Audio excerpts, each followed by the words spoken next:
कक्षा 10 लोकतांत्रिक राजनीति भाग 2 और इसी पुस्तक का अध्याय 2 संघवाद आज आपके सामने उपस्थित है। आज इस अध्याय का भाग 1 हम करेंगे और सबसे पहले हमारे सामने प्रश्न पैदा होता है कि संघात्मक शासन प्रणाली या संघवाद का अर्थ क्या है। आप में से कुछ बच्चे ऐसे होंगे जिन्होंने संघवाद शब्द को नहीं सुना है, कुछ बच्चों ने सुना होगा लेकिन आप उसके अर्थ से परिचित नहीं होंगे। नया शब्द है तो इसलिए इस शब्द का अर्थ जानना सबसे पहले जरूरी है, बाकी बातें हम बाद में करेंगे। तो थोड़ा बहुत हम आपको बताते हैं, फिर बाकी हम बाद में बताएंगे आपको। अगर केंद्र और राज्यों के हिसाब से देखें तो इंग्लैंड का उदाहरण हमारे सामने है कि वहां पर राज्य नहीं, सारी की सारी शक्तियों का जो प्रयोग है वो केंद्र सरकार करती है। अतः जब सभी शक्तियां केंद्र के पास होती हैं तो ऐसी शासन प्रणाली को एकात्मक शासन प्रणाली कहते हैं। लेकिन दूसरी ओर अगर आप भारत का एक उदाहरण लें और अमेरिका का उदाहरण लें तो वहां पर आपको केंद्र के साथ साथ ये केंद्र सरकार के साथ साथ राज्य भी दिखाई देते हैं। केंद्र सरकार अपने काम करती है और राज्य सरकारें जो हैं अपने काम करती हैं, दोनों के बीच शक्तियां बटी होती हैं। अतः जब केंद्र और राज्यों के बीच शक्तियां बटी होती हैं तो ऐसी शासन प्रणाली को संघात्मक शासन प्रणाली कहते हैं। संघात्मक को अंग्रेजी में फेडरल कहते हैं। यह शब्द लैटिन भाषा के फोइडस शब्द से बना है, अंडरलाइन कर लीजिए, तभी आपको इसका गहन अर्थ पता चलेगा। अंग्रेजी में फेडरल कहते हैं संघात्मक को, जो लैटिन भाषा के फोइडस शब्द से बना है, जिसका अर्थ होता है संधि या समझौता। अतः संघात्मक शासन प्रणाली से अभिप्राय ऐसी शासन प्रणाली से है जिसमें 2 या 2 से अधिक राज्य एक संधि या समझौते के द्वारा कुछ सामान्य उद्देश्यों की पूर्ति के लिए एक केंद्र सरकार का गठन करते हैं।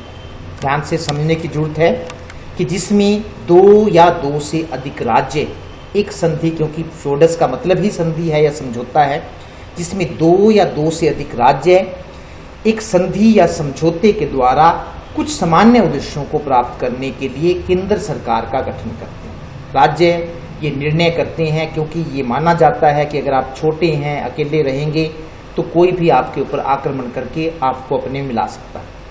लेकिन यदि छोटे छोटे राज्य आपस में मिलकर एक बड़ी सरकार का गठन करें तो ऐसी स्थिति में कोई बड़ा देश उनको नहीं हरा सकता है। तो इसी मान्यता के आधार पर इसमें छोटे छोटे राज्य आपस में समझौता करते हैं और एक बड़ी सरकार, जिसको केंद्र सरकार कहते हैं, का निर्माण करते हैं। उसको बता दिया जाता है कि आपने ये काम करने हैं और राज्यों के अपने काम होते हैं।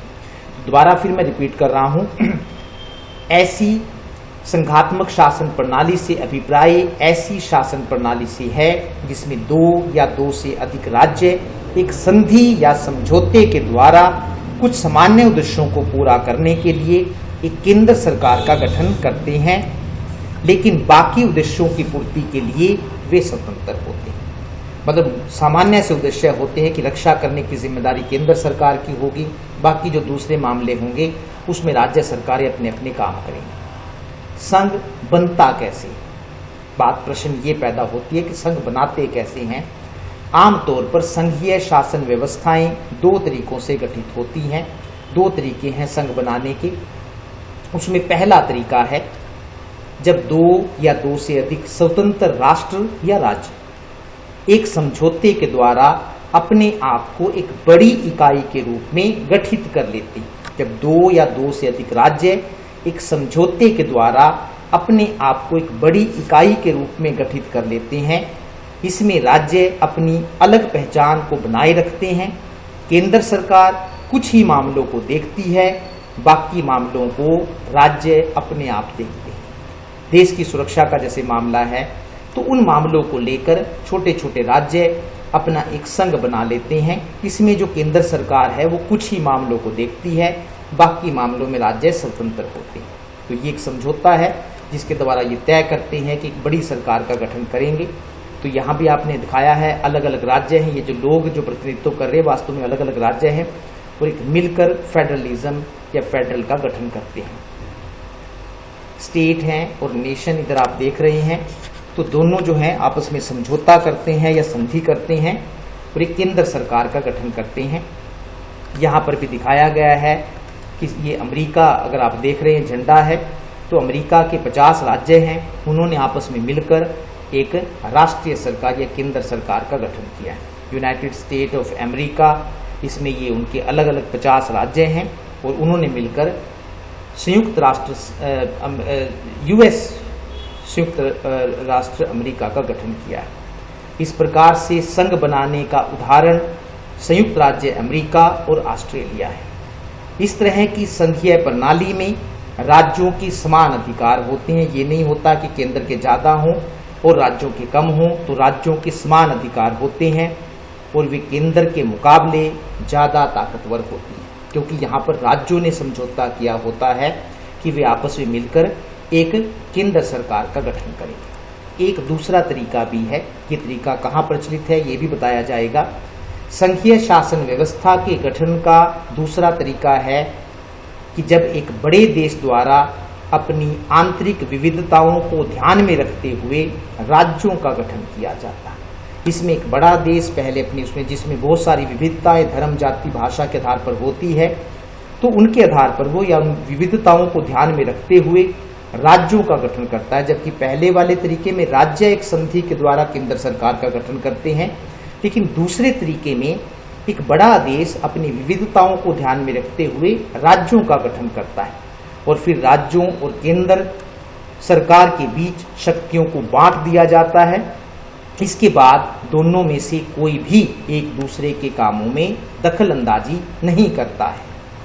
ये आप देख रहे हैं कि किस तरह से अलग अलग लोग जो हैं पहले राज्यों का गठन करते हैं और फिर राज्य जो बनकर, यानी कि बड़ा देश जो है राज्य बनाते हैं पहले और फिर वहां पर केंद्र और राज्यों की भी शक्तियां बांटी जाती।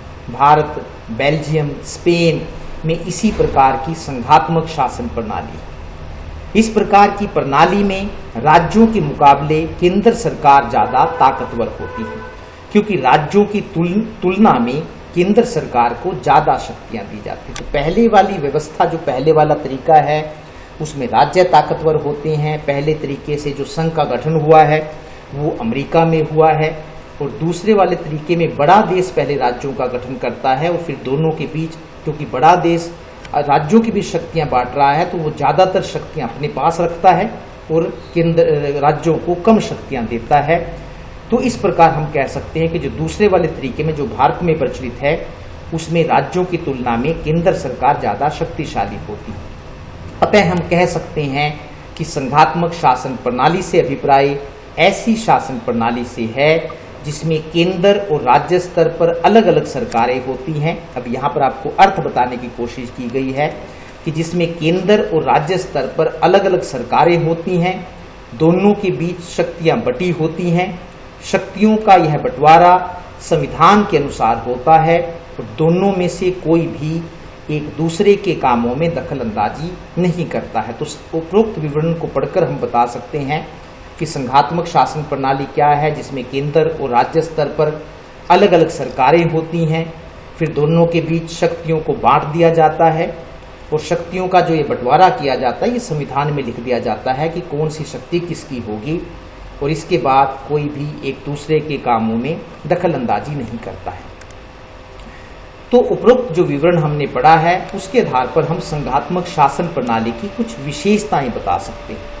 उसमें पहली है दोहरी सरकारें। जिन देशों में संघात्मक शासन प्रणाली पाई जाती है वहां पर दो प्रकार की सरकारें होती हैं।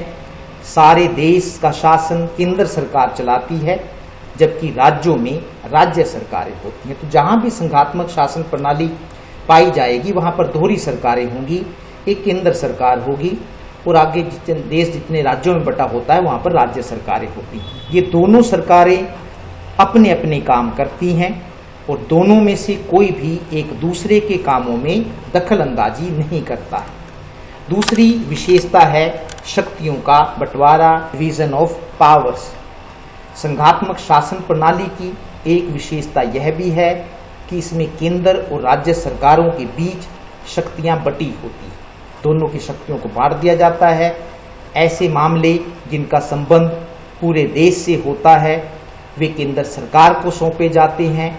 दूसरी ओर ऐसे मामले जिनका संबंध राज्यों से होता है वे राज्य सरकारों को सौंपे जाते हैं। तो संघात्मक शासन प्रणाली की दूसरी विशेषता यह भी है कि इसमें केंद्र और राज्यों के बीच शक्तियां बटी होती हैं। तीसरी विशेषता है लिखित संविधान, रिटन कॉन्स्टिट्यूशन।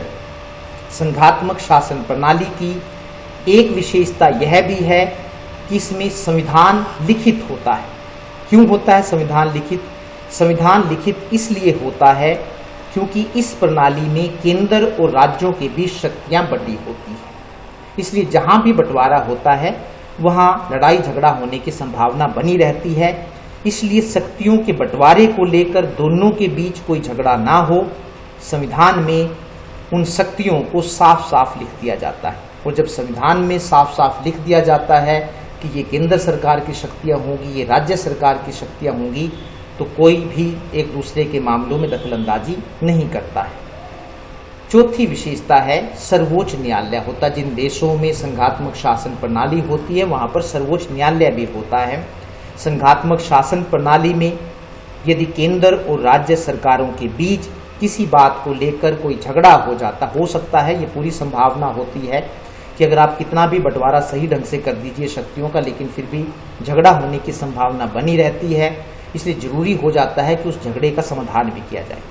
तो यदि दोनों के बीच कोई झगड़ा हो जाता है किसी बात को लेकर, तो ऐसे मामलों को निपटाने के लिए सर्वोच्च न्यायालय होता है। आपको पता लग गया होगा सर्वोच्च न्यायालय क्यों होता है, कि यदि दोनों के बीच, केंद्र और राज्यों के बीच शक्तियों को लेकर कोई झगड़ा हो जाए तो उस झगड़े को निपटाने के लिए सर्वोच्च न्यायालय होता है। और पांचवा है संविधान की सर्वोच्चता, सुप्रीमेसी ऑफ द कॉन्स्टिट्यूशन। संविधान की सर्वोच्चता। संविधान की सर्वोच्चता का अर्थ यह है कि संविधान से बढ़कर कोई नहीं होता है। संघात्मक शासन प्रणाली में ये जरूरी होता है कि ना तो केंद्र सरकार संविधान से ऊंची होनी चाहिए और न ही राज्य सरकारें, बल्कि जो संविधान में लिख दिया गया है दोनों के बारे में वो सबसे सर्वोच्च होना चाहिए। तो ऐसे देशों में संविधान सर्वोच्च होता है, अर्थात संविधान से बढ़कर कोई नहीं होता है, ना तो केंद्र सरकार और ना ही राज्य सरकारें। यदि कोई सरकार संविधान से बाहर जाकर कोई काम करती है या कोई कानून बनाती है तो ऐसे कानूनों को गैर कानूनी समझा जाता है। क्वेश्चन पैदा होता है कि क्या भारत में संघीय व्यवस्था है? अब इन 5 विशेषताओं के आधार पर हम ये देखेंगे कि क्या भारत में भी संघात्मक शासन प्रणाली है। 26 जनवरी 1950 को जब भारत का संविधान लागू हुआ तो उसमें कहीं भी फेडरल या संघ शब्द का प्रयोग नहीं किया गया। 26 जनवरी को जब वैसे हमारे यहाँ पर संघात्मक शासन प्रणाली है, लेकिन अगर संविधान के हिसाब से देखें तो उसमें कहीं भी फेडरल शब्द का प्रयोग, जबकि हम ऊपर पढ़ चुके हैं कि संघात्मक का मतलब है फेडरल, लेकिन फेडरल शब्द का प्रयोग पूरे संविधान में नहीं किया गया है, बल्कि भारत को राज्यों का संघ, यूनियन ऑफ स्टेट्स घोषित किया गया है। संविधान में लिखा गया है India is a union of states, लेकिन फिर भी भारत के संविधान में संघात्मक शासन प्रणाली की सभी विशेषताएं पाई जाती हैं। ऊपर संघात्मक शासन प्रणाली की जो 5 विशेषताएं बताई गई हैं वे सभी भारत के संविधान में भी पाई जाती हैं। उन 5 विशेषताओं को देख लेते हैं और फिर हम कहेंगे कि भारत में संघात्मक शासन प्रणाली है या नहीं। किसी भी संघात्मक शासन प्रणाली की अगर आपने पहचान करनी है तो उन जो हमने 5 विशेषताएं की हैं उनके आधार पर करनी है। उसमें पहला है कि क्या भारत में दोहरी सरकारें हैं, क्योंकि जिन देशों में संघात्मक शासन प्रणाली होती है वहाँ पर केंद्र और राज्य स्तर पर अलग अलग सरकारें होती हैं। तो क्या भारत में दोहरी सरकारें हैं?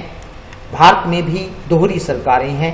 केंद्र स्तर पर केंद्र सरकार है जो सारे देश का शासन चलाती है, जबकि राज्यों में राज्य सरकारें हैं। इसलिए हम कह सकते हैं, क्योंकि दोहरी सरकारें हैं तो हम कह सकते हैं कि भारत में संघात्मक शासन प्रणाली है। क्या भारत में केंद्र और राज्यों के बीच शक्तियां बांटी गई हैं? संघात्मक शासन प्रणाली की एक विशेषता यह होती है कि इसमें केंद्र और राज्य सरकारों के बीच शक्तियां बटी होती है। ये एक महत्वपूर्ण विशेषता है इसकी। भारत में भी केंद्र और राज्यों के बीच शक्तियां बटी हुई हैं। केंद्र और राज्यों के बीच शक्तियों का बंटवारा 3 सूचियों द्वारा किया गया है, वो जान लेना जरूरी है।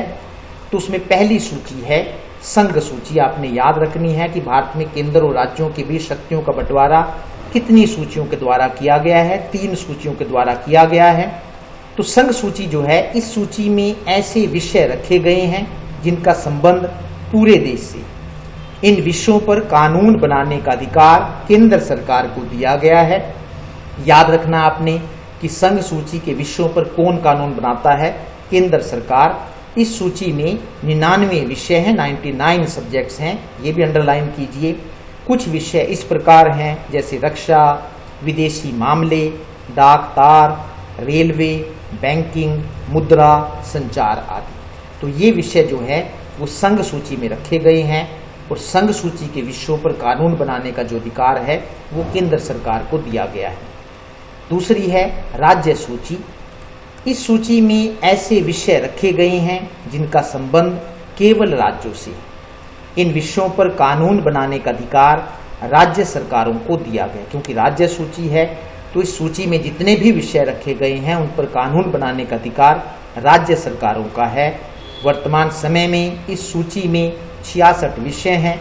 कुछ विषय इस प्रकार हैं जैसे पुलिस, व्यापार, कृषि, सिंचाई। ये विषय जो हैं वो राज्य सूची में रखे गए हैं। गय है तीसरी सूची है समवर्ती सूची। इस सूची में ऐसे विषय रखे गए हैं जिनका संबंध केंद्र और राज्य दोनों से। तो अब स्पष्ट हो गया होगा आपको कि ऐसे विषय जिनका संबंध केंद्र से भी है राज्य से भी है वो समवर्ती सूची में रखे गए। इसलिए इन विषयों पर जब दोनों से संबंध है तो इन विषयों पर केंद्र और राज्य सरकारें दोनों कानून बना सकती हैं।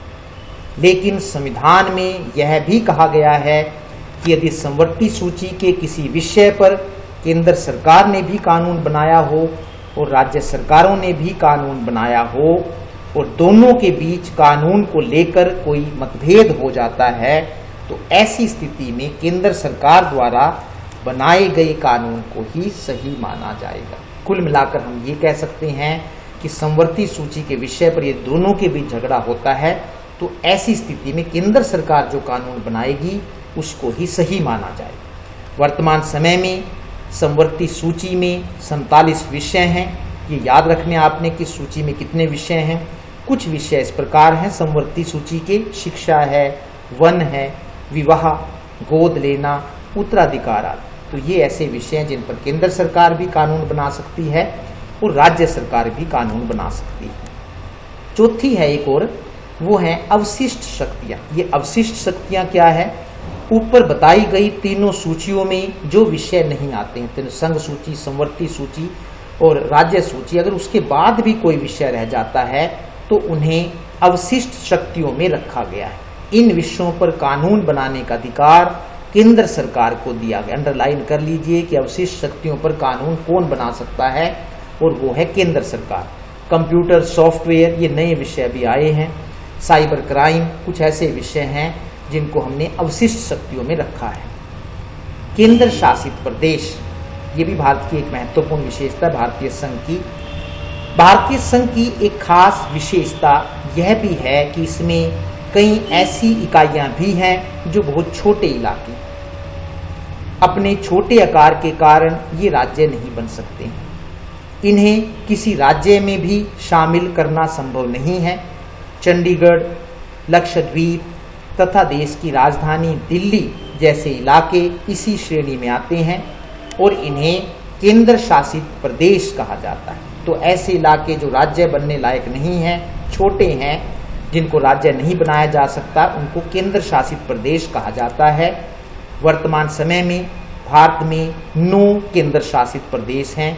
या आप भारत का मानचित्र देख रहे हैं तो इसमें 9 केंद्र शासित प्रदेश दिखाए गए हैं। जम्मू एंड कश्मीर, इधर लद्दाख बना दिया गया केंद्र शासित प्रदेश, चंडीगढ़, नई दिल्ली, दमन और दीव, दादरा और नगर हवेली, पुडुचेरी, लक्षद्वीप जो समुद्र में है, ये अंडमान निकोबार द्वीप समूह। तो इस प्रकार 9 केंद्र शासित प्रदेश वर्तमान समय में भारत में हैं। तो ये आपने दिखा रखा है, ये दमन द्वीप को अलग से दिखा रखा है, ये दीव अलग से है गुजरात में, और गुजरात में ही दमन और दीव ये अलग ये दिखा रखे हैं। तो ये दमन है, और इसके नीचे जो ब्लैक आप देख रहे हैं दादर और नगर हवेली, इसमें ये दिखाया गया है। इन क्षेत्रों को राज्यों वाले अधिकार नहीं है, जिस प्रकार से राज्यों को जो अधिकार है तो केंद्र शासित प्रदेशों को नहीं है। इन इलाकों का शासन चलाने का अधिकार केंद्र सरकार को दिया गया। जो केंद्र शासित प्रदेश है वहाँ का जो शासन है वो केंद्र सरकार चलाती है। धन्यवाद, नमस्कार।